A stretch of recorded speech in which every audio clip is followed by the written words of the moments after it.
We've got new pictures from Jurassic World Rebirth and heaps of new information about the movie, including a name for the mutant. In this video, I'm going to go over the latest from Empire Magazine's movie exclusive, talk about Rebirth's official film rating, which states that the movie will have intense sequences of violence and bloody images, and there is a whole lot more to cover, so let's get into it. Empire's world-exclusive Jurassic World Rebirth covers revealed. The new issue of Empire features world-beating access to Jurassic World Rebirth, going on set with Edwards and his stars Scarlett Johansson, Jonathan Bailey, Mahershala Ali, and Rupert Friend, getting up close and personal with the prehistoric mayhem. Inside, we discover how Rebirth harkens back to the original spirit of Jurassic Park, talk to Kep about his return to the series, learn why Edwards is the ultimate director to take on a Jurassic movie, and get a glimpse at Rebirth's terrifying new mutant beasts lurking in the shadows. It's packed with interviews, on-set details, never before seen images, and plenty more to sink your serrated teeth into. We can see the new issue's cover, which features Zora Bennett facing off against a Quetzalcoatlus on a cliffside. We also get a look at the exclusive subscriber cover, which features an illustrated look at the mutant. Interestingly, it calls the mutant the Distortus Rex. The name D-Rex has been rumored for a long time, although I don't think anyone quite guessed Distortus. So the cover dropped at 8 AM, and an hour later, Empire dropped this exclusive. Jurassic World Rebirth is here to conjure that wonder and awe of the original Jurassic Park. When you think of the original Jurassic Park, it's the heart-stopping set pieces that come to mind. The T-Rex escaping the paddock mid-thunderstorm, the raptors in the kitchen, the Dilophosaur's acidic spray. But before the running and the screaming, there's plenty of ooh, ah. The film is shot through with Steven Spielberg's signature sense of awe, while the recent Jurassic World trilogy upped the action ante, giving us the fall of a functioning Jurassic theme park, an erupting volcano, and a raptors versus motorbike chase in Malta. The next era of Jurassic is here to make you feel those tingles again. Make way for Jurassic World Rebirth. The film from Gareth Edwards is a love letter to the '93 original, says star Jonathan Bailey. It really does feel that it's welcoming people to really celebrate the original film. It has that wonder and awe while not being scared to re-inject the thrill and the fear. Scarlett Johansson agrees. It harkens back to the first one. It has a lot of good jump scares and the stakes are high. Recapturing that wonder partly meant flying out to Thailand to shoot in the middle of the jungle, just as Spielberg filmed in Hawaii decades ago. There were really dangerous water snakes swimming past us, so the fear and adrenaline was as real as it could be. The result marks a subtle shift in direction from the previous World trilogy. We wanted to recapture the idea that we are in the dinosaurs' environment, says returning screenwriter David Kep, who wrote Jurassic Park and The Lost World. The last few movies were exploring the idea of, hey, what would it be like if they were in our environment? They did that very well, and now we wanted to explore how it felt to go back to theirs. Lots of positive talk from the get-go about how Rebirth harkens back to the original, to the first movie. That first movie is of course a tight, well-written sci-fi thriller with perfectly blended elements of action, adventure, and horror. Aside from the perfect follow-up, The Lost World, the remaining sequels have all struggled to find that perfect balance. Do you think that they have finally cracked it with Rebirth?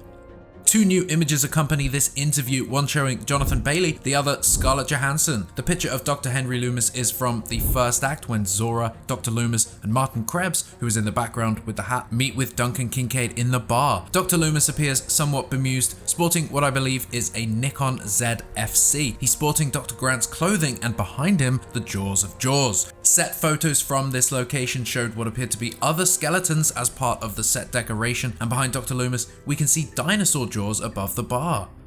The second picture is from much later in the movie, either the second or third act. I'm assuming the third act. Zora Bennett is crouched in a very alien-looking tunnel. She's holding her pistol, finger on the trigger. She's covered in mud and dirt, and there's a real mood to this scene. The lighting is great. I love the warm glow through the vents. In the trailer so far, we've seen this sequence, and it features Zora shooting while other people hide in the shadows. Two great new shots, but that is not all. Gareth Edwards on teaming with Spielberg for Jurassic World Rebirth. This really shouldn't happen. When Steven Spielberg is in blockbuster mode, you're always in for an adventure, whether on the high seas in Jaws, exploring ancient tombs with Indiana Jones, or hitting the deadly dino climbs of Isla Nublar in Jurassic Park. And so when Gareth Edwards, who's long displayed moments of Spielbergian flair with the likes of Rogue One, Godzilla, and The Creator, got the call to make a Jurassic movie from the man himself, he too was set for a filmmaking adventure of his own. The resulting Jurassic World Rebirth is a film that not only kicks off a new era of cinema's greatest dino franchise while throwing it back to the '93 original, it's also shot through with DNA from Spielberg's other classics. As seen in Rebirth's trailer, one major set piece sees our characters attack on water from a mosasaurus as well as several marauding spinosaurs. You can't put a fin in the water and have it be a threat to people on a boat without thinking of a particular film. And I would feel really guilty about this except for the fact that the screenplay was given to me by Steven Spielberg. Elsewhere, a temple set sequence has more than a hint of Raiders about it. I had to resist the urge to put in booby traps, says Rebirth's screenwriter David Koepp, who not only penned the original Jurassic Park and The Lost World, but also teamed with Spielberg on Kingdom of the Crystal Skull. For Edwards, getting to work alongside Spielberg, who once again acts as producer on Rebirth, meant he was rubbing shoulders with one of the all-time greats for the second time in his career. The only thing I can compare it to is having to show George Lucas around the set of a Star Wars film. I definitely believe I am in the Matrix, and I chose film director as my simulation because this shouldn't really happen. He's living the dream. Hopefully, Rebirth gives us all nightmares like it's 1993. A photo of Gareth, with who I presume is an AD, on set in Thailand. Behind them, the dead Parasaurolophus. It's huge and its entire underbelly has been ripped open, its intestines and organs spilling out, no doubt part of the T-Rex's meal. We've seen this prop from set photos, but now an even greater and an official look, and we get a great shot of Gareth pointing just like directors do. Thanks to our good pals at Real News Hawaii, we also have this full shot of the creature from the other side. Look at that para.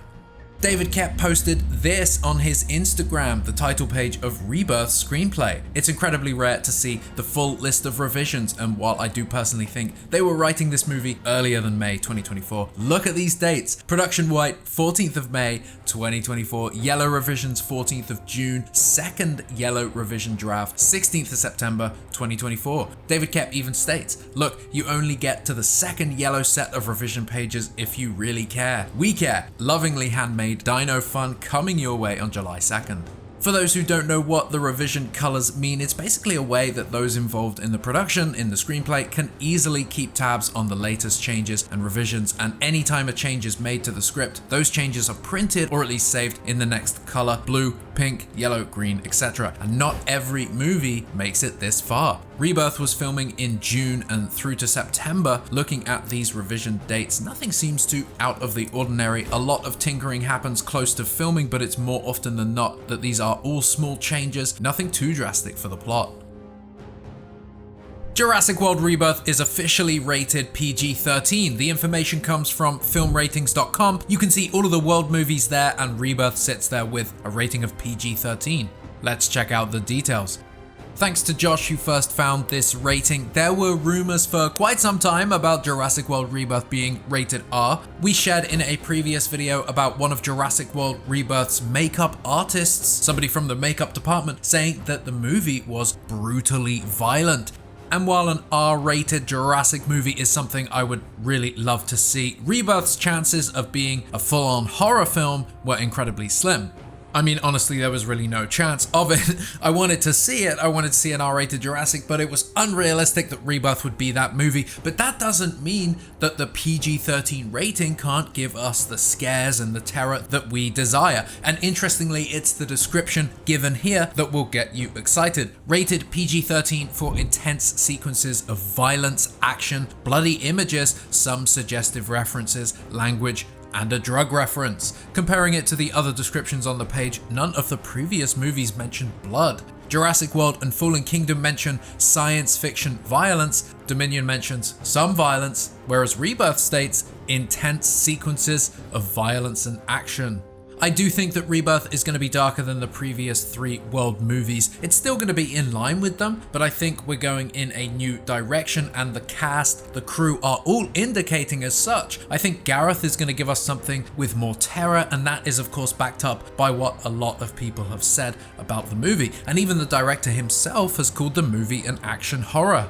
It's important to remember that these film classifications were all taken years apart and by different people who would have likely used different language. And of course, with US rating systems in particular, they're required to screen and designate certain things. But let's take a look and compare the Rebirth description to the descriptions given decades ago with the Park movies. Jurassic Park, The Lost World, and Jurassic Park 3 all say roughly the same: intense sci-fi, terror, and violence.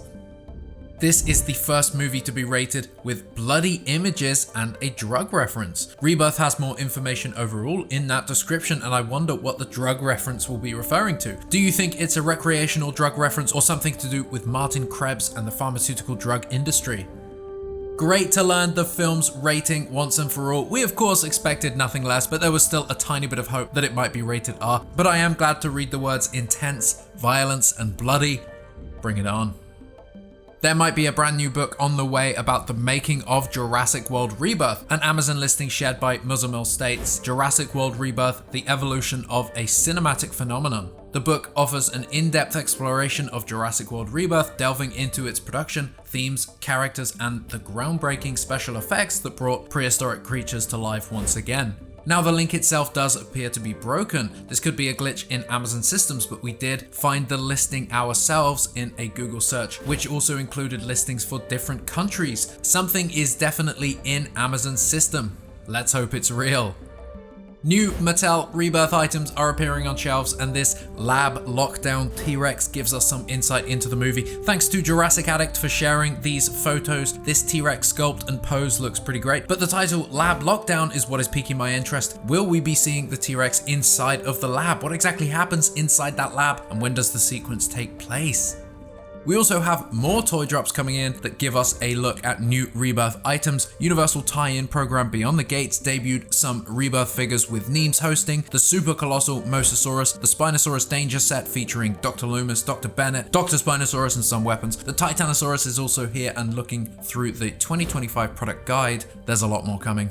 Power Devour T-Rex, Aerial Ambush Quetzalcoatlus. There's a whole lot coming, including this Smith's Toys website listing featuring the new Velociraptor with Zora Bennett. There are a lot more Rebirth items on this website, including Ruben Delgado with the blue Parasaurolophus, Duncan Kincaid with a funky looking raptor, and Dr. Loomis with a Pteranodon. They also have more standalone dinosaurs listed, so these will all be hitting the shelves very soon, and spoilers ahead, as we also have a new look at Mattel's mutant figure. Skip ahead a little if you don't want to see that.